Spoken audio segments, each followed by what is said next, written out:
Hi, y'all. It's Angela. I'm back for another episode of Business Unveiled.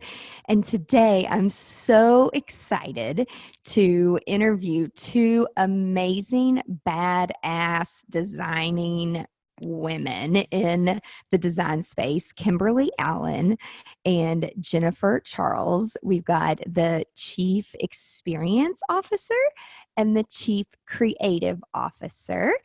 And it's like, I can't say CEO and COO and C. It's like people have such fun titles now. Like the other day I was doing something and I'm like, the guy's title was like Chief Disruptor or something. It was officer. It was just so funny. Right. But we are in the creative industry. And so I love it. Their company is Something Fabulous Event Management and Design.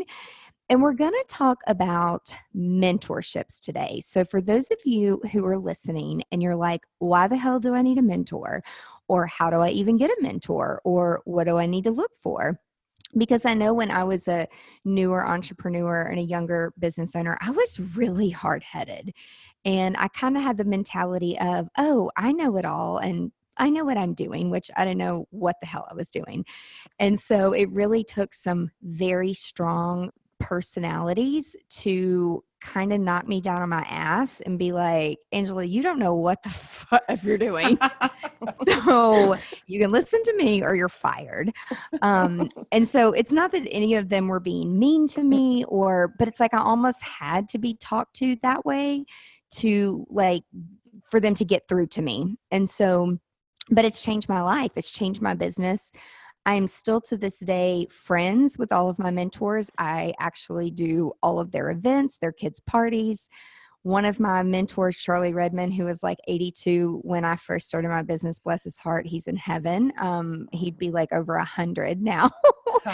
But it was like I've always had a mentor, always since starting, and it's so important. So, ladies, I am so happy to have you all today. Thank you. Thank you, Angela. Yay. And y'all, they just reminded me, we met like almost 10 years ago. We were on a fam trip in the Berkshire. Is it Berkshires or Berkshires? It's Berkshires, I believe. Berkshires. Yes. I say it the Southern way. You were right. You were right. Berkshires. However you say it. Sounds good. Yeah, but it was a beautiful area up in New York. It was effing cold. I do remember. It was cold. Yeah. And that's when I first started my productivity company. It was after 2010, after the flood happened. And so much has happened like over the years from a design perspective and just the industry as a whole. I feel like technology has finally really taken off in our industry. But I'm excited to chat with you all today about why is it important to have a mentor and how do you find them? However, before we jump off on that subject, which is what we're going to talk about, I'd love for each of you to share with our listeners your background and where you came from, how'd you get into the whole design space, and how have you gotten to where you are today? Kimberly, if you want to jump off. Welcome to Business Unveiled, the podcast designed to help you thrive in the creative community. Here's your host, events and productivity consultant, Angela Profit.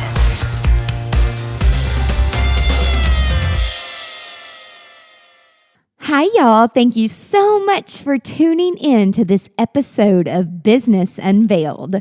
Expert tips and secrets from top creative industry professionals, where we take you behind the scenes of our past experiences in the creative industry and share with you what we have learned from them and how they have made us stronger. This podcast will help you grow a productive and profitable business to launch you into success within the creative industry.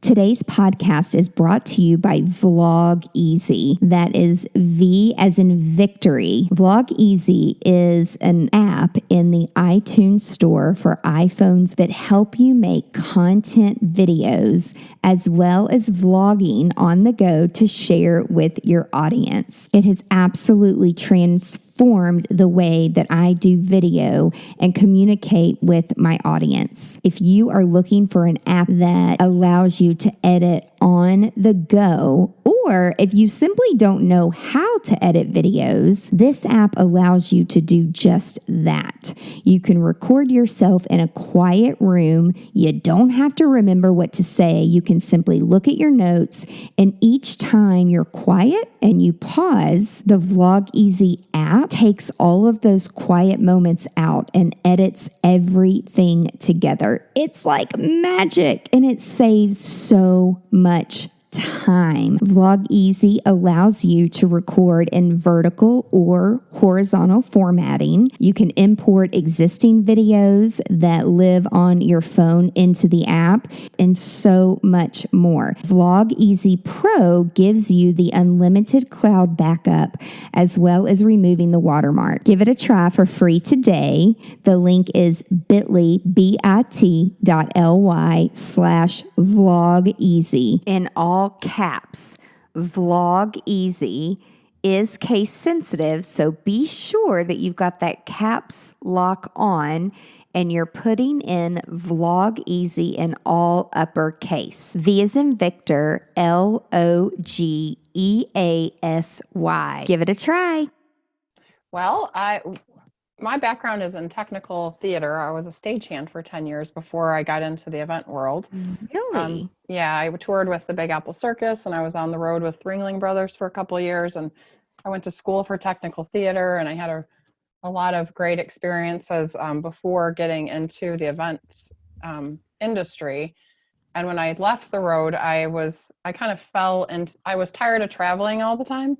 It was after college, and I'd been on the road for quite a number of years, and I went to work for an event, like an marketing company, event marketing company, we'll call it that. They've since rebranded, but doing trade shows and handling all the event services for corporate trade show programs. So, I was part of an account team that had various responsibilities. And so through that and through some people I met there, I left and went to another job that was down at the convention center. And then opportunity opened up for us to start working together. And Jennifer and I kind of said yes to an opportunity. And then that opportunity kind of went away after about a month. And so we looked at each other and said, oh, okay, well, what are we going to do now? And we'd always talked about doing something together. So we kind of just said, we went for it.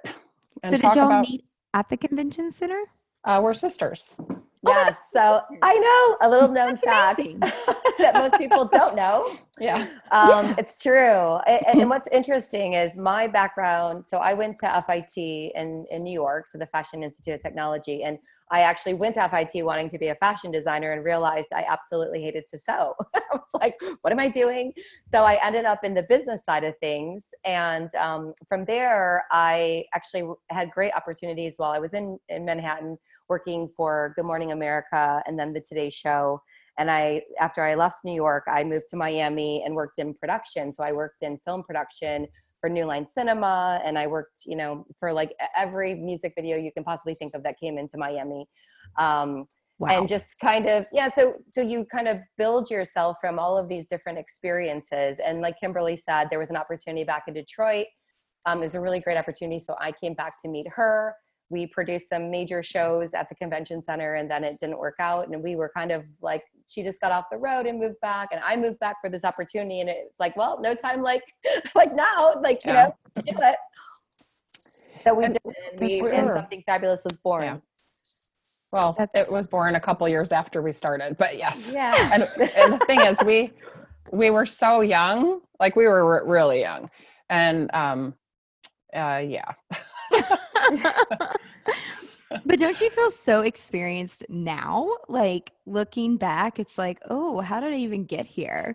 Yes. I mean, it's crazy. It is crazy. I laugh. Oh, sorry. Go ahead, Kimberly.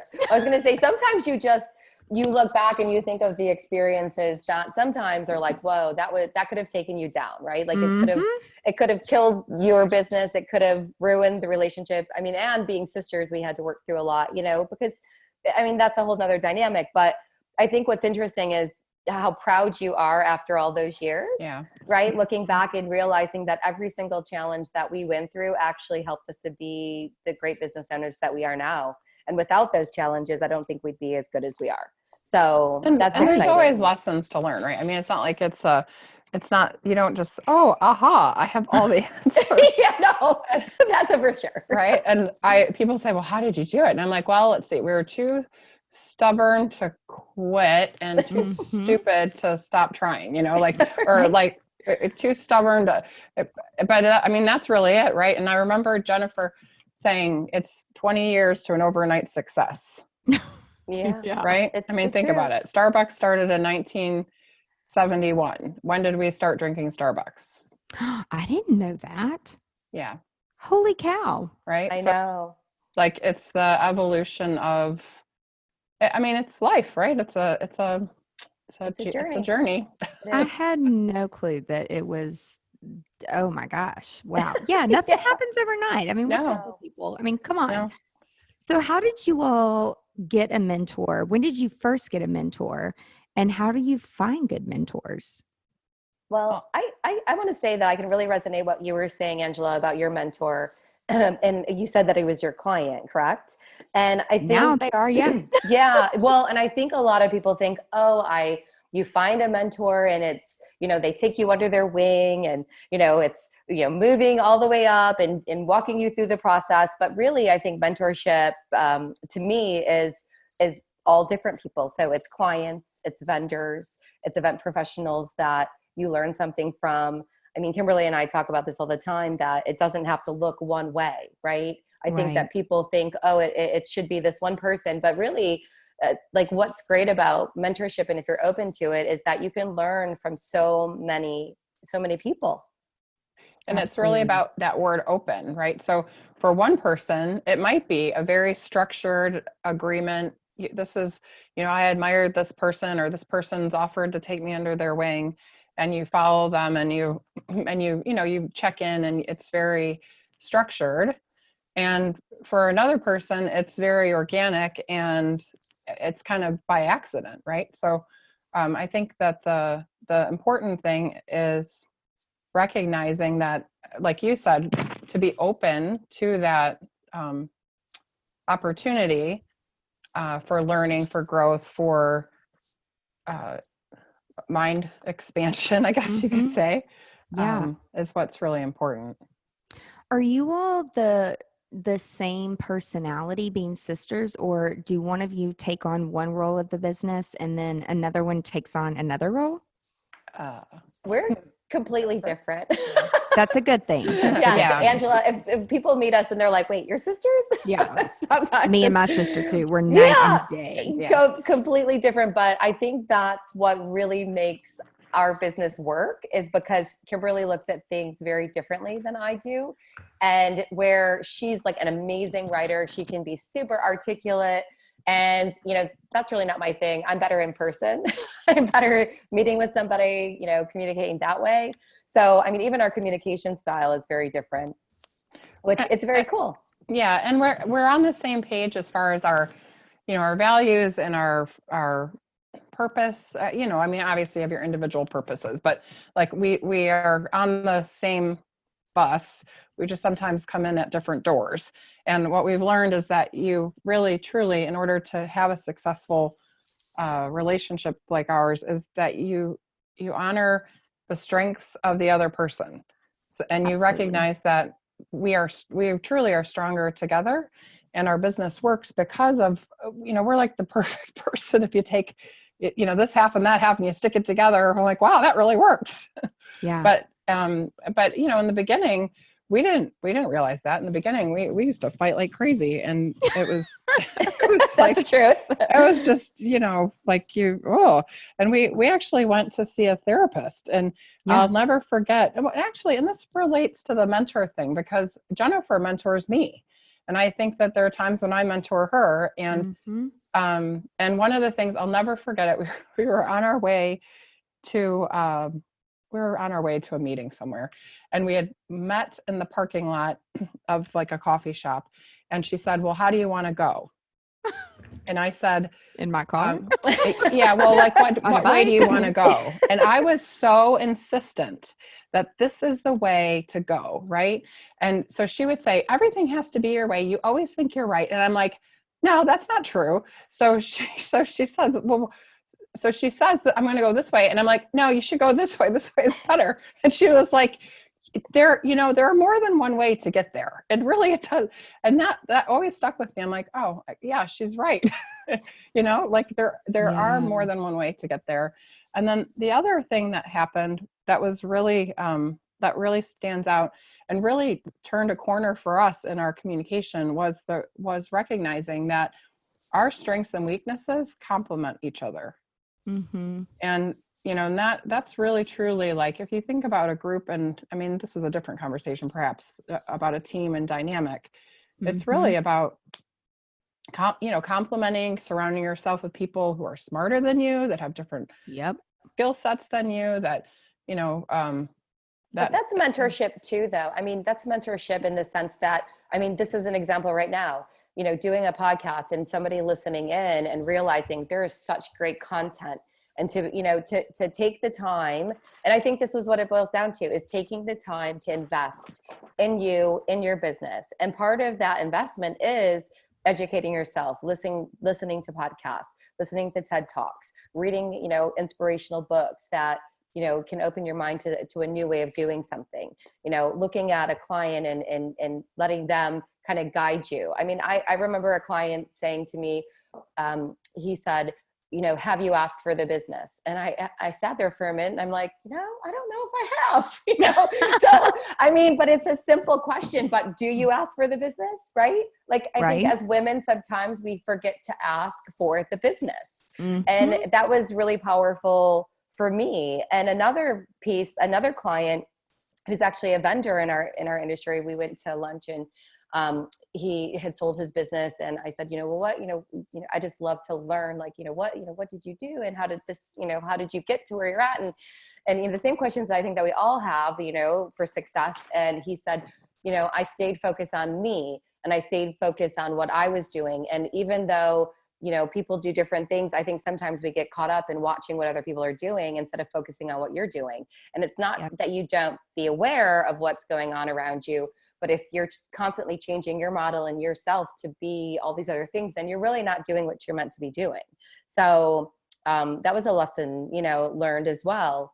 And I think sometimes people need to, you know it, but when somebody reiterates that for you, it's like, yeah, you're right. I should be doing that.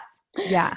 Totally. And I to just expound on that, I think I interpret that as being authentic and being secure enough in what you're doing to say what you mean, to mean what you say, and to not be afraid to show up as yourself, as your brand, as your, this is how I do things. Because the reality is, we all have our thing. And some people, I can go on for hours and deep philosophical, how people should celebrate, and the way,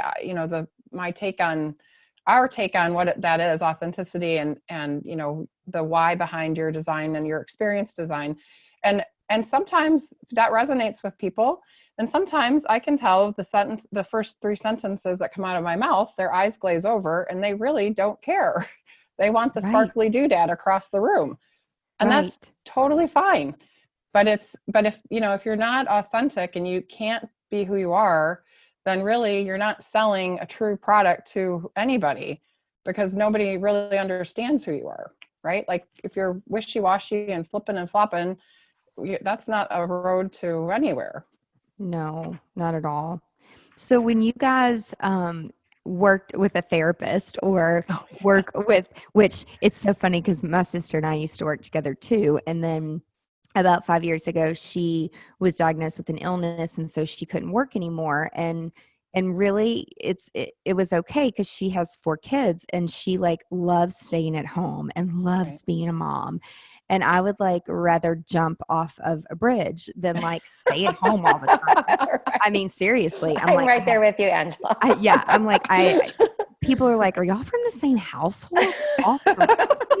Because we're so different. I mean, Right.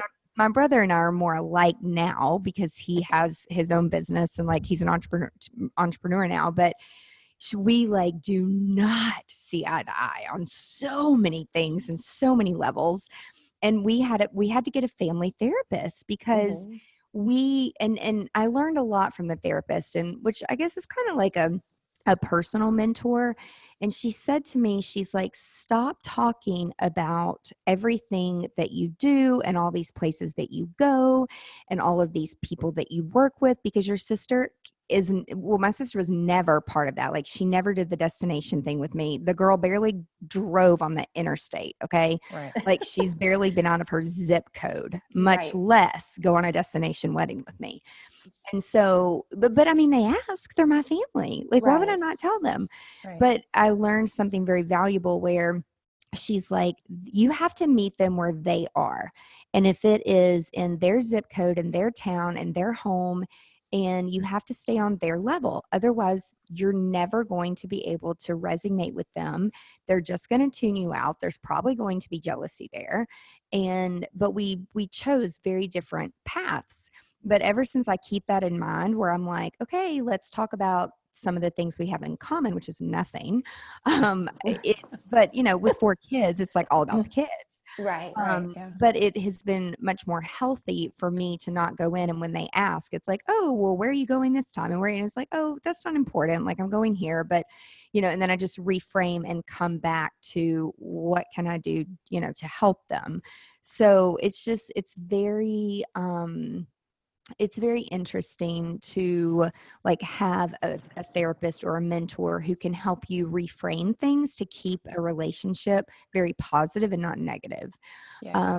But do you guys have the same mentors, and do you have a new one every year? I mean, Kimberly, do you want to speak to that? Sure, I can Okay. start. I would say we do absolutely have different mentors. We don't necessarily seek them out in that type of a,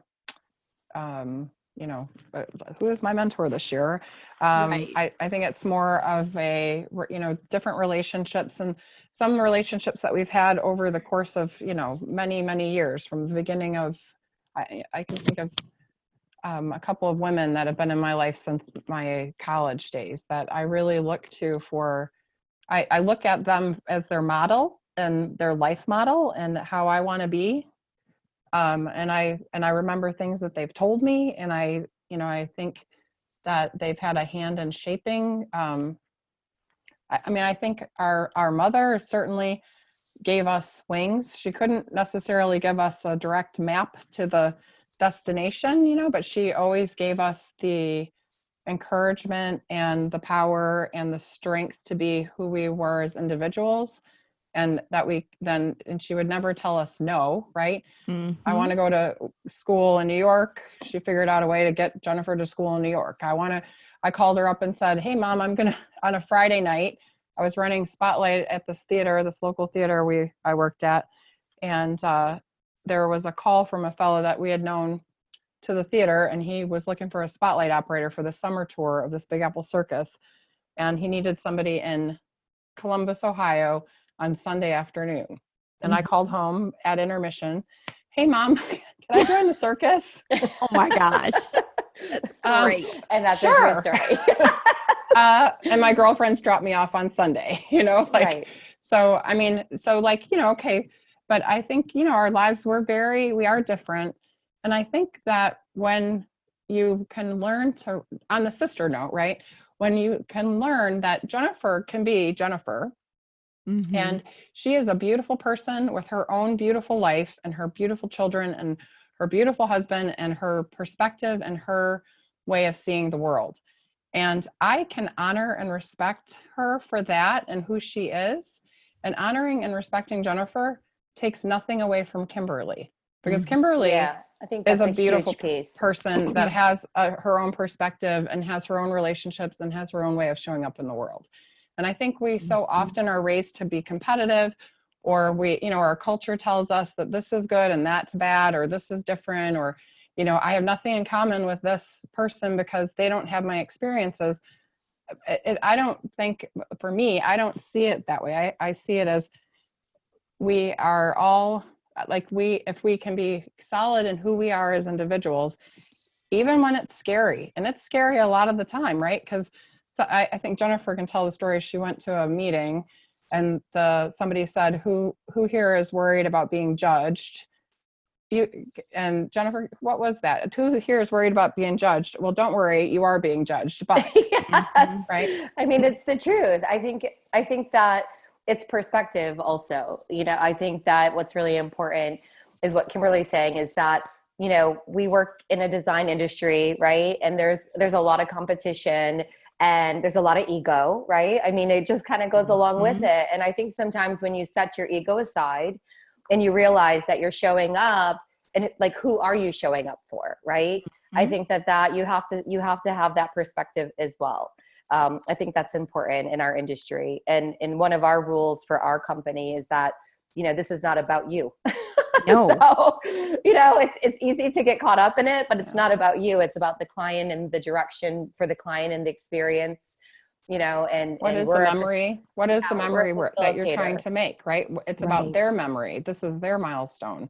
Or, or if it's a corporate event, this is their brand, this is their message, this is their money, right? And we're here to help them tell their story. Absolutely. And I know like y'all's website's awesome, but how did y'all decide like something fabulous? Like, how did y'all decide on that?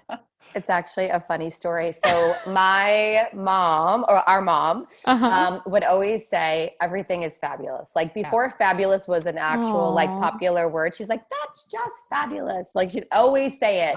And so she's like, fabulous. So we were driving, we were driving. I remember it specifically. We were driving in the car. We were trying to think of a name. Like, what should we be? What should our name be? And we were like, you know what? We should name it something fabulous so that mom can stop saying fabulous. We'll like name our company it, and then she can stop saying it. And that's really how it was born. Yeah. And we, where did something come from? It was like, call the state and figure out what word we can stick in front of fabulous that's available. Something. Yeah. That's now a great story. What's funny about that though, was at the time we were 2 years into our business, and the first name we had was Turnkey Productions. So, we were doing trade shows and corporate work. And one of our clients was is in the defense industry. It's a big trade show that we do.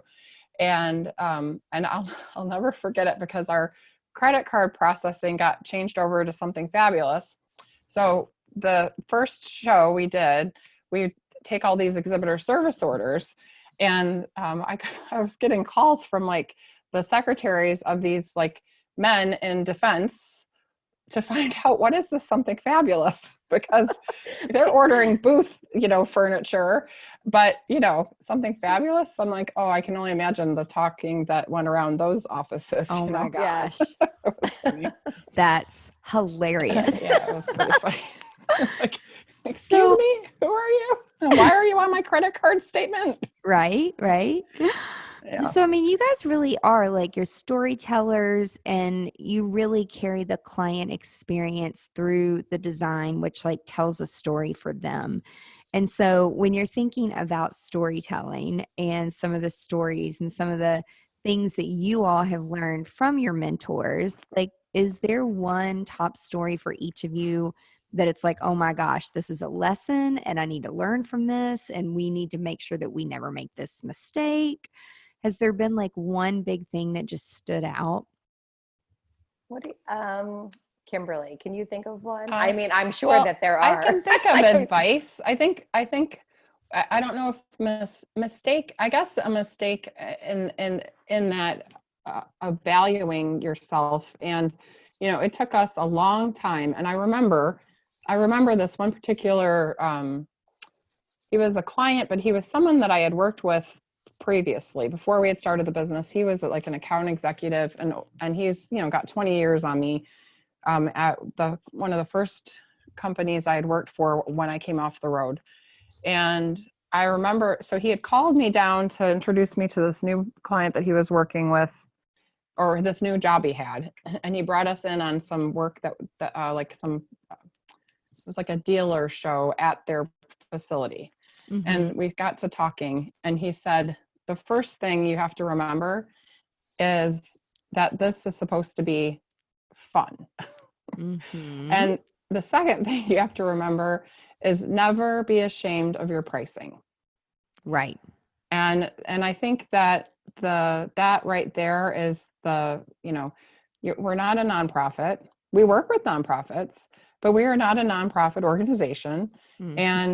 And we had to learn to value ourselves and to not be afraid to charge what we're worth, right? And to not be afraid to go after business and ask for it, like Jennifer says, because in a direct and valued way, versus, oh, I'm so I'm so grateful. I'm so grateful. Well, okay, gratitude is wonderful. We should live in gratitude, but gratitude does not make the payroll, Mm-mm.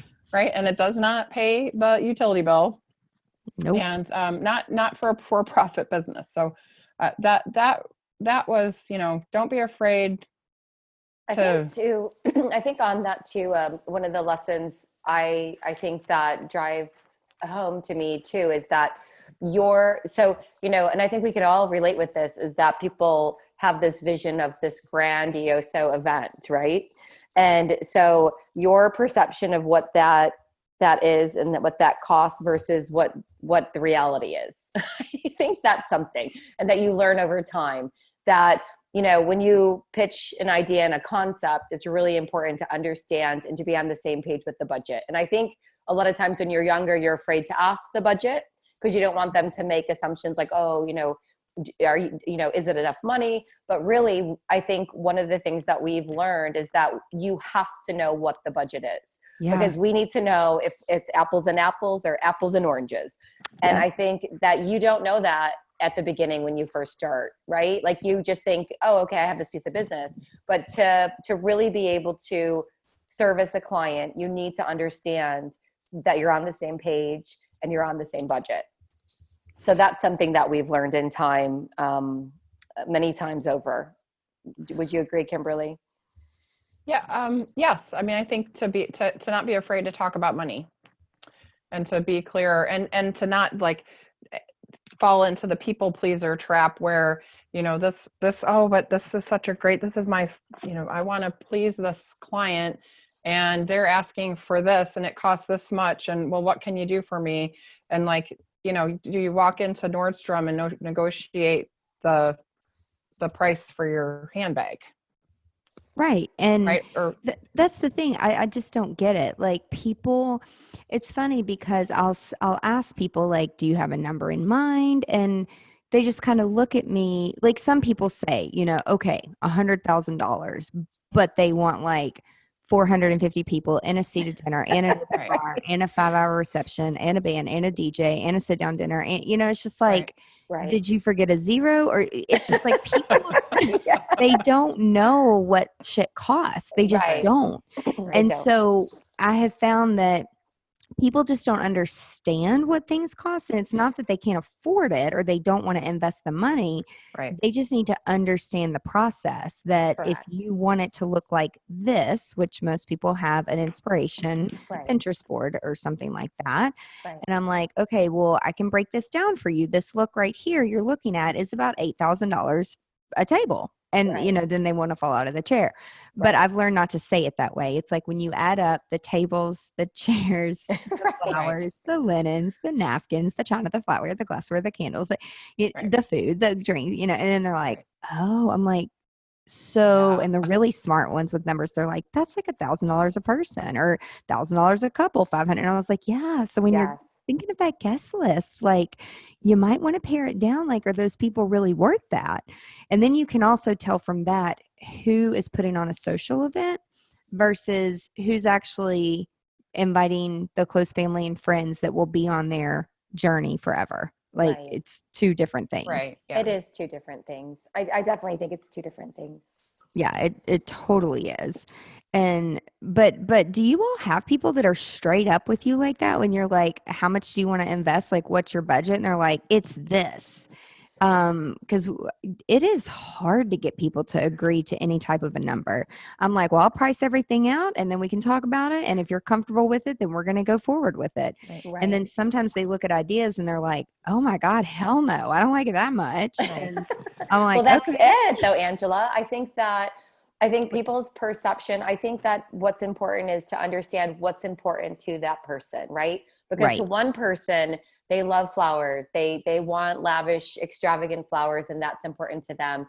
And I think that understanding, because just because they have the money doesn't mean they want to spend the money. Correct. And I think that's something that you learn as well. So I think it's really understanding what it is that what their wishes, what their objectives are, and then guiding them. And, sometimes people are upfront and will give us a budget, but sometimes people don't want to give us a budget because I think that they want to see what we can come back with. Mm-hmm. But I also think that there have been times that we've been given pictures and boards and all this, and we can honestly tell the person, this is not $100,000 event. This is more like a $250,000 event. Right. And we are honest up front and sometimes they come up with the money and sometimes they scale back. So we have a process that we follow.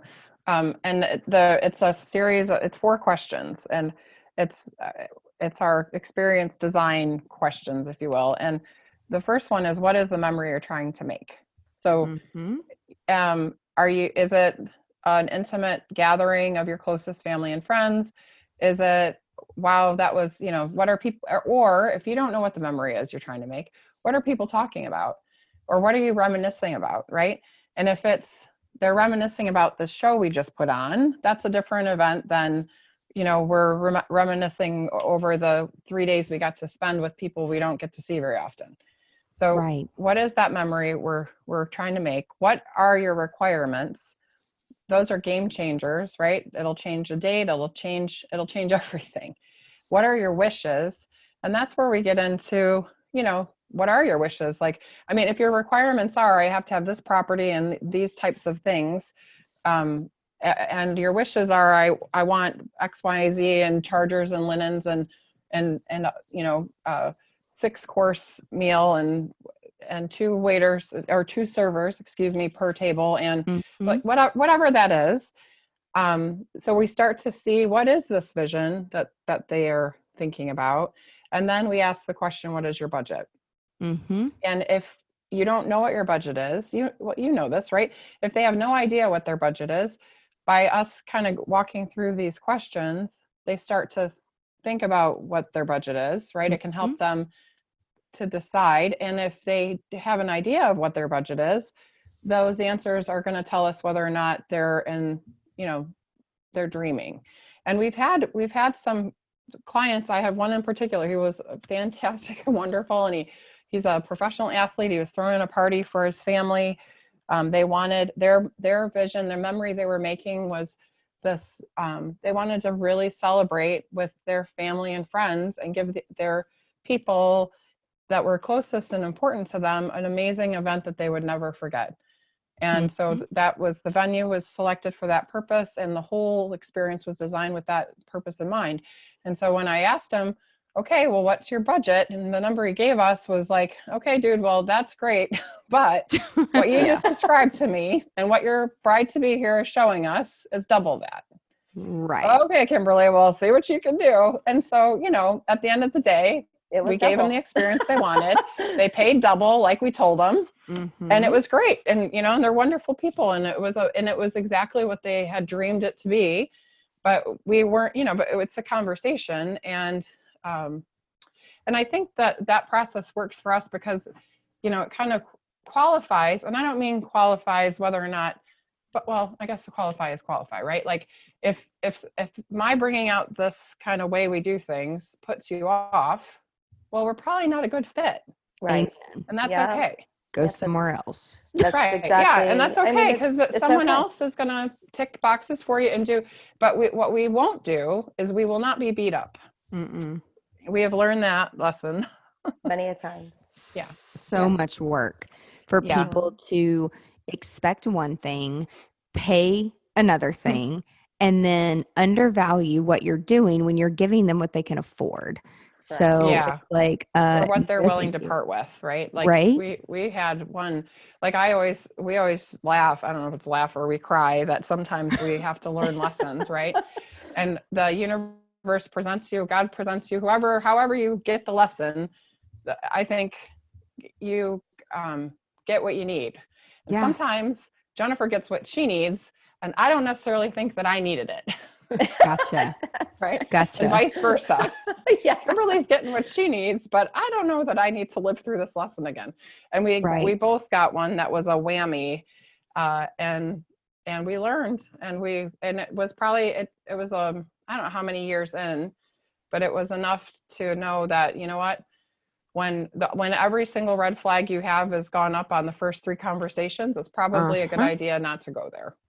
Right. Amen. And it's okay to walk away and It say is. no. Yep. It Yep, is. definitely. Okay. It's empowering, actually, Angela, to say no. Yeah. It's extremely empowering. Yeah. And it So opens the opportunity for what you should be experiencing, right? Like, I mean, it's not about what you're saying no to, it's about what you're saying yes to in that. Right. Saying And yes to, freeing up your time. yeah, Like to have the things to say yes to. yes. So, Yeah. how have each of you all evolved over time in becoming mentors to people that are new in the creative industry? How do people naturally gravitate? Do you guys have an internship program? Do you teach classes? Like, how has that evolved in over time? I've been the NACE president for 2 Uh-huh. years. So DC. I've always been DC. in DC, so the DC Uh-huh. NACE president. And so I've always been a part of associations. So NACE and ILEA. And I think that that's been a really great, it's been great for me because I've met really great people, and, you kind of build your leadership, tools and skills that way as well. And you grow. And we do have interns that are a part of our organization, and we always have. I'm a huge believer in internships. I think it's super important, and I think it's super important, especially in our industry, because I think people think that we work in a really glamorous event industry, and we're always just like hanging out and going to parties And drinking martinis. and drinking martinis. Getting our nails done. Yes. And I think, it's good for young people to experience what it actually looks like, because it's a lot of work. And it's not to say that we don't get those great opportunities to go to fun parties and to get to do cool stuff, but there's a lot of work behind that. And so it is super important. And like for me, mentorship is a huge, like, I'm always open. And I think that it's important to help mentor the younger generation and women. I think, women need to empower women, and that's so important. And it's such a code. It's like a code for our company. We're always about mentoring women and men as well, but just to be there for each other and to help each other grow. And, some of the women that I've known in the industry have opened huge doors for me, and I've done the same for them. Do you all ever get booked, and so you're like, that weekend's closed out, or that week is closed out, and do you refer business to other designers like in the area? Absolutely. If our team's full, I mean, we're at a place where we have a big enough team that we're able to do multiple events in like a weekend. But we absolutely, and we also bring on other event people for really big projects as well. So, and I think it's amazing when we can do that. And I've been past business where other people have been booked and they've sent business my way, and I've sent business their way. And I think it is important to do. Absolutely. So if you could each give a tip on how to make the relationship work for both parties. So when you're serving as a mentor to a mentee, and you've either, because I know I have felt this way before, where it is I call them energy vampires, where it's like they suck me dry of energy. Yeah. And so I know that's like bad, but No, I mean, I'm just being honest. it's true. And so it's like, how do you all handle, like, okay, this is not going to be a time suck, and this is going to be efficient, and this is going to be beneficial for both parties? Because if you're not getting value, why are you giving it, type thing? Right. But it's really forced me, because I used to be a mentor in this specific program, and I did it semester after semester after semester. And then each semester, it's like kids would start to drop off, and then they would be late, and then they would cancel, and then they wouldn't do their homework. And I'm just like, I don't have time for this shit. Like, I'm trying to help you all. Like, how serious are you? And I mean, Right. I feel like if they're paying to be in this program, they should be serious. But what I have learned is, like, the older I get, the less patient I get. Like with the younger generations coming up, that they just think that they're entitled, or Right. and they're just very disrespectful of time. And so, which time is precious. Time is everything. You can always work more and make more money, but you can't ever get your time back. So don't waste my effing time, people. Right. No, that is the truth. I mean, really, it is our time. And people don't realize that, and especially in our industry, it's all about our time, Mm-hmm. right? Yep. And figuring out where you're gonna allocate it. So how do y'all set the groundwork for that, so it's like beneficial on both sides? I mean, for myself, I try to be very clear and very open, right, about what it looks like. And Kimberly and I are very much about authenticity, and making sure that as much as we are authentic, pushing out, that it needs to come back. And I can tell whether or not people are invested almost instantaneously. But I think it's years, right? Years of doing it, and years of seeing if it's going to be a good fit. Would you say too, Kimberly, that you feel the same way? Yeah, you can tell how people show up, right? And I think communication is very important, having very clear expectations, and articulating that it's very important that you're on the same page, right? Because if you can speak, I'm a big believer in this book, The Four Agreements, and basically it's the spine of the book that you read, and it's all about, your words have power, speak your truth, and don't take things personally, and don't make assumptions, and do your best. And I apply that to these things, because it's important to be able to just say what you mean, and mean what you say, and be clear. And then I expect that in return. And it simplifies a lot, because you start off and from the very beginning in a place of, like Jennifer said, authenticity and openness, but also, by being clear on objectives, and you're not wasting time. Right. And then also, like, setting goals and actionable items, and then actually doing them. Right. Yeah. Two different things. Yeah. Two different things. Totally two different things. Yeah. But, I think, Angela, too, that, when you're young and you're coming into, say you want to work for an event design team, I think that the perception of, like, the reality of what that task looks like, right? And sometimes what we've learned is that it's not that the person doesn't want to do the task, it's that the person doesn't know how to do the task. And and as a leader, right? As a leader, you have to learn that as well. Mm-hmm. As being a better leader. And that's a whole nother, I'm just finishing up tomorrow. I've been taking a leadership training course, and I'm like, oh yeah, okay, well, I do that.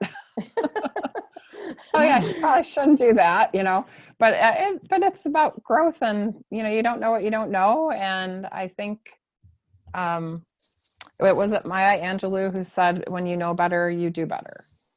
I think absolutely. Yeah. Like, absolutely. Do you feel like having a mentor that has experience within the same industry is important, or do you think that it doesn't matter what industry people are in? Like, you can always learn from other leaders in other industries?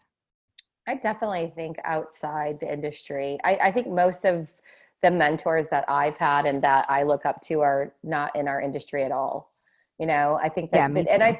I think it's just that they have different skill sets, and they, you know, I think sometimes they look at things differently, right? When you're so entrenched in your industry, it's nice to kind of have a refresh of something that's not in our industry. Yeah. Right. Yes. And I So, totally agree with that. However, I'm going to however this. There is one particular gentleman that we met this year actually. And I looked at him and then talking to him, he did a project with us in Atlanta, or the project was in Alpharetta. And I thought in the entire time that we have been in business, he is probably my favorite person that I've met in our industry.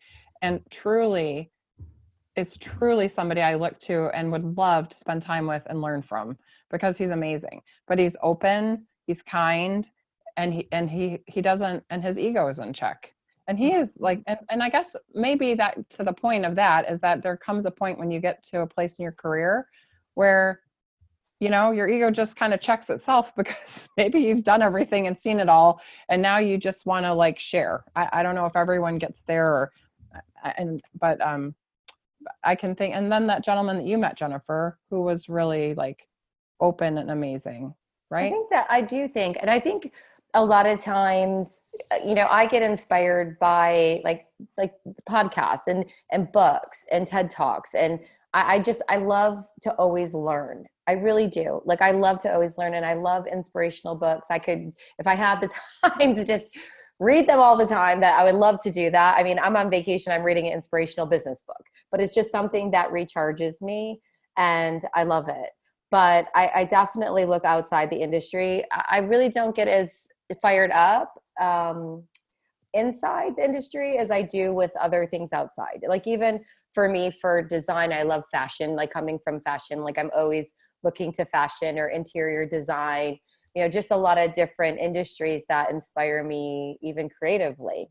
So That's so awesome. Like, I know, like the most random things, I'm like, oh my gosh, that is so inspiring. Like, I'm gonna find somebody that will let me do a chandelier like that. Like, you know, and it's like you never forget about those inspiration moments. And it's like it could be 2 years ago, and then the right client presents, and the right opportunity presents itself with the right client. And that's So the best, isn't it? yeah, it's just it's crazy.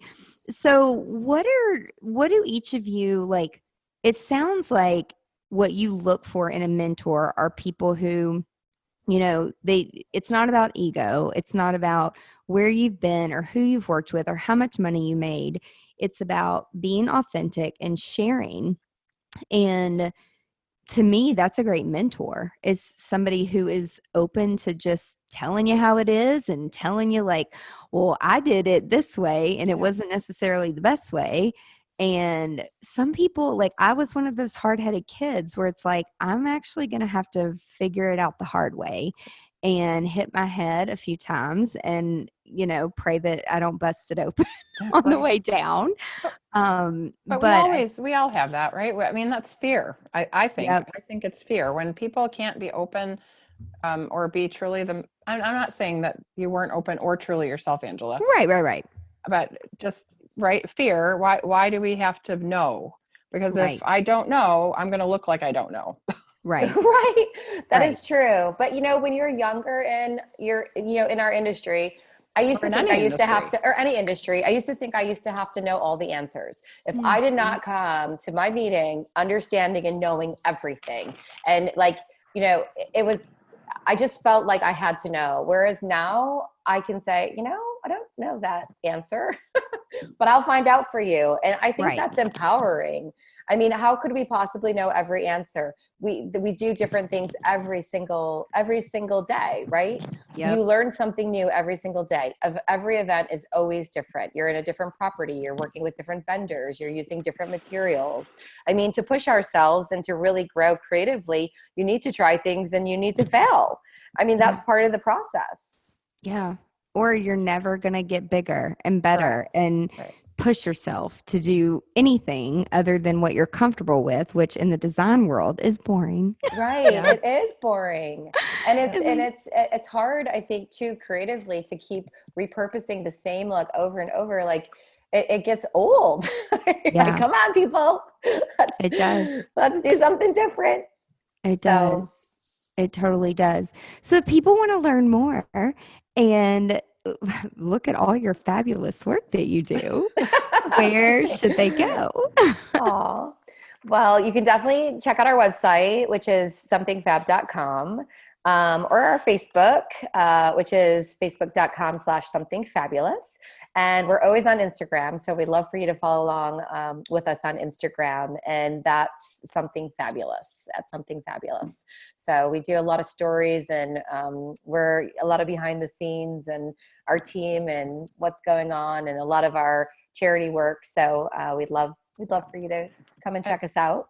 We've got ideas and plans for the year ahead. So hopefully in the next 6 months, we'll have more places to share. But Instagram, I cannot claim any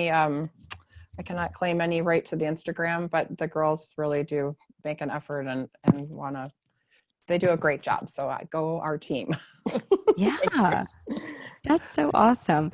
And it's really funny. Have you guys noticed when you share like some behind the scenes things of like what you're building and what you're doing, like people love to see that. Like, have y'all noticed that in the stories? Absolutely. Yes.